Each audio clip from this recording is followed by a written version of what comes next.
They say leadership is lonely, but if you've ever managed people, you would know that it's both funny, dramatic, and unpredictable. This is Office Talks with Nnena Madu, where the boardroom meets the break room, and the gist is brutally honest.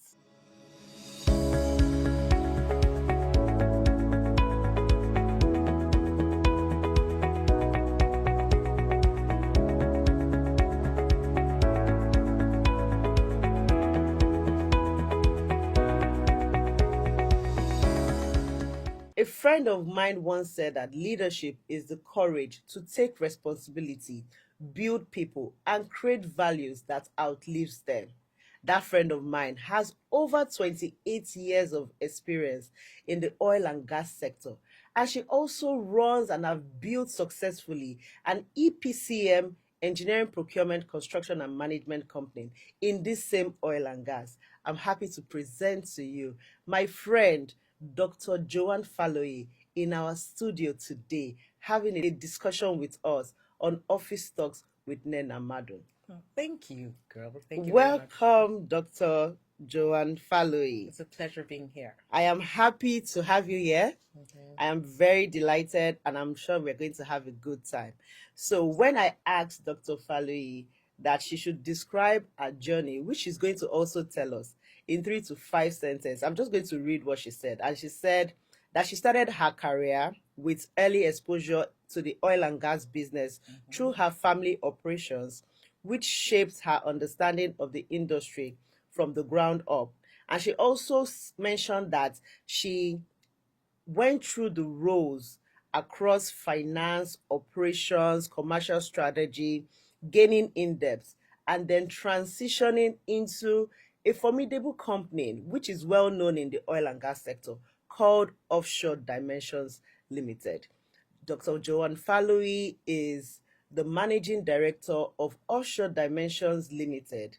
And in fact, she recently was recognized for advancing local content participation and for spearheading strategic partnerships that strengthens Nigeria engineering procurement capabilities. So I'm just going to stop here and move to Joanne, who is the guest for our show today, for her to then tell us more. And we are going to be discussing on the lonely side of leadership with Joan Faluyi. So, Dr. Joanne, welcome, welcome, welcome. And I'm very happy to have you. So, quickly, just tell us about not just your career, but your workspace. We would like to understand your structure in the office currently, the company that you run, what the structure is about. And you can start by telling us your staffing, how many staffs you have, just so that we can understand what you're running at this moment. Thank you very much for having me today. You see, as you said, leadership is a very lonely place, and you literally have to do everything thinking on your feet sometimes. So, as I said, I run an APCM company, and I have a facility, and where it is that I manage between 30 and above staff. And we do both engineering, procurement, construction, and engineering management. It's quite a journey. It's been exciting and a lot of tears and joy and moments. Trust me, it is a handful to manage. But we're in an industry where it is dominated, Nina, by the men. In the industry, as women, we really need to fight for a spot at the table. So I'm grabbing my spot at the table as I speak. So thank you so much for that. I mean, she said that she has over 30 staffs, which means that you have a handful of people. I myself, I'm an entrepreneur, I'm a business owner, but right now, because I'm like a startup, I have maybe like 10 staff. And then I can imagine having 30 staff because I'm running crazy already just having those 10 staff. So the first question I have for you is that you mentioned about women at the top. Yeah. I know that our industry is a male-dominated industry. Yes. The first question I want to ask you is that what's the most misunderstood thing about being a woman at the top in this high-pressure industry? It's almost like we don't have emotions. A man can come and be angry and talk about the matter with all the emotion. In the industry, women are not cut a slack of expressing their emotions, while the men are allowed to get angry and express themselves. If a woman came into the room, Nina, and she's shouting on top of her voice, and the men would say, "See her, that's why I don't like doing business with women. Look at how she's showing her emotions." So you have to put your emotions in, stand your ground, talk nicely, and get your point across. Then you can get into your car and cry. Meanwhile, the men can actually just raise their voice and they say, "Oh, guy is angry." And that's how it is. So, as women, we need to manage our emotions. We're expected to be strong at work, we're expected to be soft at home. So, it's a lot of juggling. Yeah, so I want to build on the fact that women are expected to be strong, Yes. especially in the office space. Mhm. How has that isolated you as a leader? You know, the word you need to be strong, you need to be strong as a woman. How has that isolated you, especially in the workplace? You know, it's a very beautiful question because if you have an emotion, express that emotions, but expressing that emotions becomes a disadvantage. You are going to lose a lot of things. So you have to reel in. You have to understand your room, read the room. Not like you're not allowed to get angry. That's not what I'm saying. But you have to have your own. Have get a charge and control of your emotions because of the kind of environment we find ourselves. You can imagine that you come into a bidding room or something where you're bidding for a job and you're trying to convince them that you're trying to win the job and you burst into tears. That would be something. I know, right? Because they'll just be like, what's going on? What's going on? He don't have it you. Are we going to leave this project for her? Exactly. Are you sure we should not consider somebody else? Do you understand? You know? So it doesn't matter what is going on with you. And as women, we're very tender inside. So you have to reel in your emotions, do the job, and you leave. Yeah, That's so pretty much. So based on that, have you ever made like a tough decision, you know, that left you feeling very isolated in the office? What happened? Like, can you remember a time that you made like a very tough decision and it made you feel isolated in the workplace? A lot of time. Just tell us the most interesting one. Now, so these decisions is that there are some decisions you make where you have to choose your company versus the people you like or the people you're working with. And those choices are hard. Think about maybe you have a project and you now need to cut down on staff. That's a tough one. And you have staff that have been working for you for a long time. But when you look at the finances, when you look at the fact that the project is coming to an end, what do? You have to be brave and do the needful. Sometimes you get into your car. If you need to cry, you need to ponder for 1 hour to think about what it is that had just happened. But you have to make the decision, and most of the time you choose your company. That's tough. Wow, that must be very tough because I can imagine, you know, having to let go, especially if they are bright and they've done the project perfectly. But of course, they don't need them because in our industry, the project pays the salary. Exactly. So we work based on, you know, project paying the salary. So if there's no project, then you just leave just the very key ones, you know, the ground staff and not the workers. So that's very, very, you know, profound. So what do you think? Do you think that women leaders experience a different type of loneliness than men? And why do you think so? Yes, they do experience a different kind of loneliness, I will say, because the men are expected to be the men, both at work and at home. You, as a woman, you're not expected to be Oga at work and Oga at home. I don't think your husband or your significant other will be happy about that. So you have to wear two hats, and that is a lot of juggling.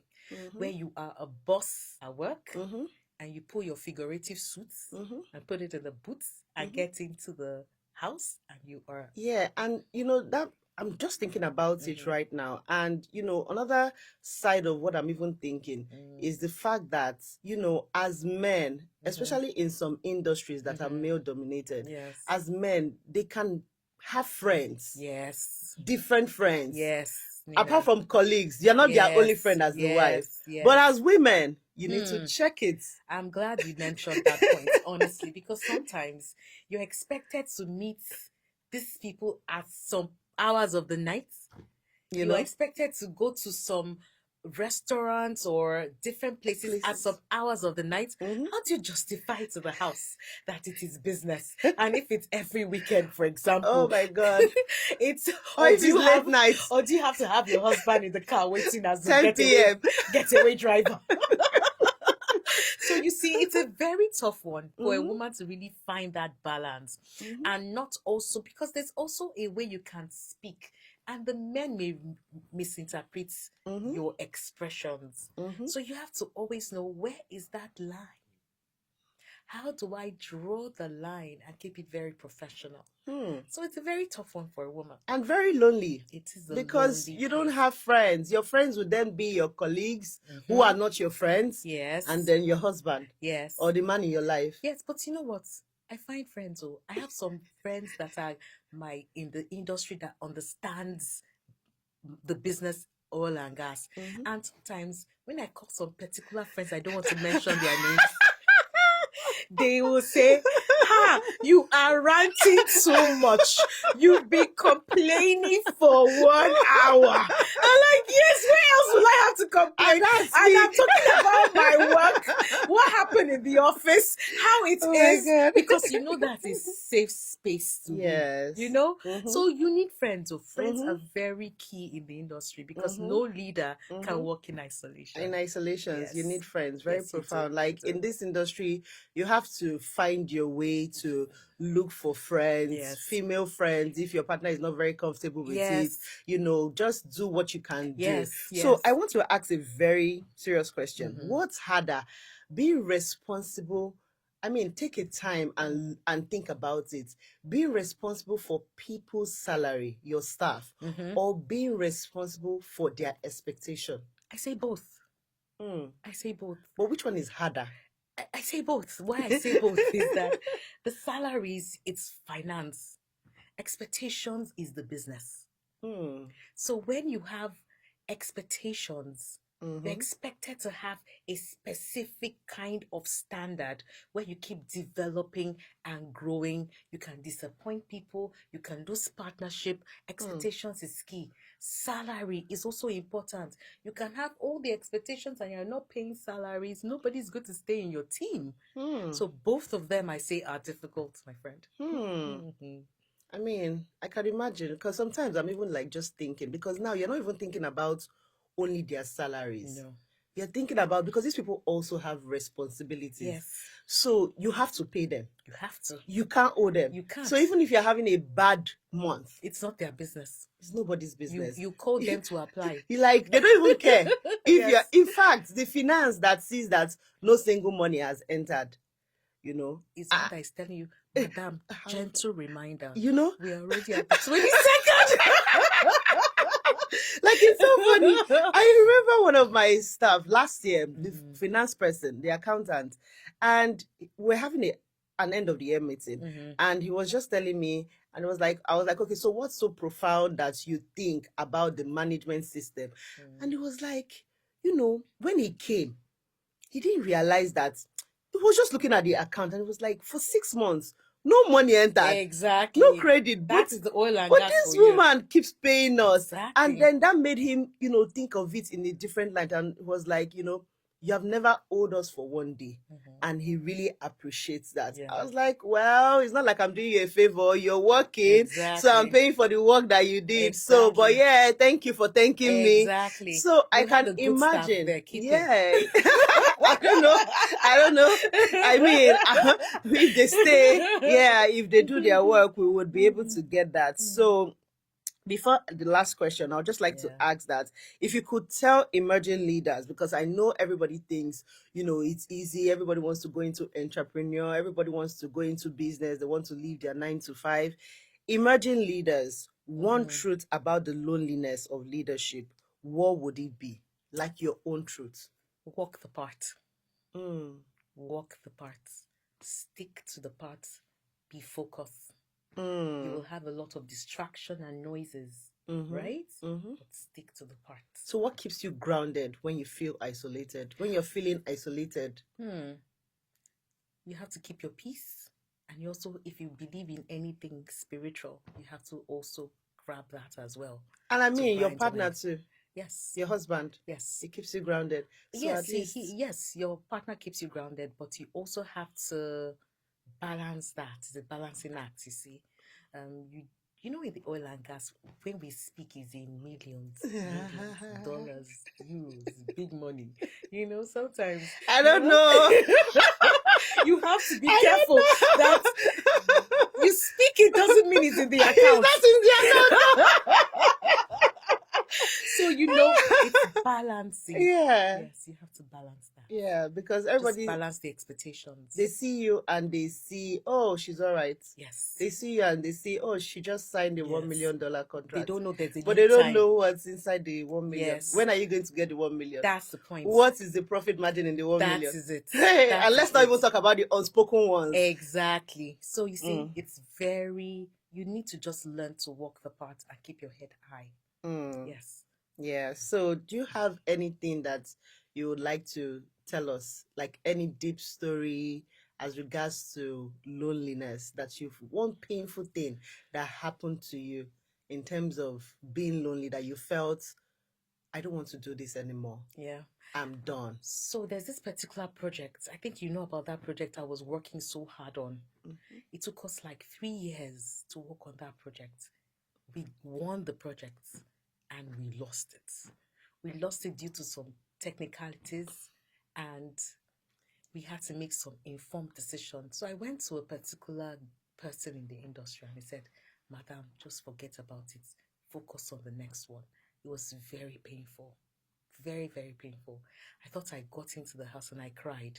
And I told myself that, look, this is a one-man board meeting. I was having a board meeting with myself, which is a lot of time. You're having a board meeting with yourself because you're trying to process what to do, to strategize how to win, manage losses, manage expectations and all of that. But you know what? Do what you need to do in private and come out with your makeup, your hair, and your and red looking lipstick. strong. But how did your staff like support you during that time? Like, how did they support or not support at that point? There's a limit to what they can do at the point because they've done all the heavy lifting of ensuring that we got all the information required, we got all the documentation, we won the contracts. Then there's a level that it is you and you alone that can make that happen. And this was like a failure on my part because they succeeded and I didn't. Yes. So in leadership, you can feel failures. Yes. And you can feel success. You can feel it. Well, yes. How would you weigh your own? Like more failures, more success? Now, I would like to put this in an illustration. There was something I saw somebody drawing a management success rate. So imagine a river. You can't see deep into the water. And in the river, your failures are a lot under. Failed business, bad decisions, money loss, whatever. And the spikes on top of the river that you can see are the successes. So in management, in leadership, there are a lot of unders. But what people see are the spikes on top. So we just keep the spikes as many as we can and bury our failures. I'm telling you, that's just so that the laughter will be limited. That is Not everybody will laugh at you. That is you have to come and show face. Because if you think about it, the very wealthy people in business today, if they tell you how many businesses that they attempted and failed, you'll be amazed. But we see and glamorize the ones that are successful. Failure is an orphan. Success is has plenty children, exactly, plenty fathers, and plenty mothers. So thank that's you. how it is, Yeah. Thank you so much. Thank you you so much for being our first guest on this show. Oh, I am so No, she bullied me to it. I am so proud. She bullied me to it. I told her it should not happen. I can't wait for your husband to watch it so you will analyze it. Yes. And say, yes, you did well. I know. He said, you're really taking the gist. You're taking the gist. So thank you so much. Thank you so much for coming. And to my viewers out there, you've heard Dr. Faluyi. I know that there are a lot of us that are in leadership, we tend to go to the office, we have staff, but most times the staff just come there to do what they need to do and, mind their business. But that doesn't take out the fact that sometimes you also need a friend to talk to. Yeah. For the men, it's easier because after work, they have, a club that they need to go to, they have a hangout that they need to hang out, they have friends that they need to go and see. But for the women, it's a bit limited. But find you a woman, because there's also a woman out there that, does the same thing that you do. So instead of competing with her, collaborate, let her be your friend. Sometimes we inquire from, Dr. Faluyi's company, and we buy from them, and we try to do business with them. It doesn't take out my own shine. It doesn't even stop my profit from happening. It doesn't stop anything. But the main thing that we need to understand and know is that you can feel loneliness, but you can still walk through your loneliness in the workspace and in the office space. And your staff can only do what they can do. They can either contribute to frustrating you more, or they can contribute to making it easier for you. But you don't need to have any expectations from them, because they are just there to do the work. And you are the leader that needs to be able to know how to navigate all through. So if you're a leader and you have any story that you wish to share with us, I would indulge us to send me an email to nnenamaduabom@gmail.com. I would like to hear your story. I might even read it, some other time, so that other people can learn from you, and emerging leaders can also see what they can do to make their own life more purposeful and their workplace more, enjoyable. Till next time, guys, this is Office Talks with Nnena Madu, where the boardroom meets the break room and the gist is brutally honest. See you guys on the next episode. Bye.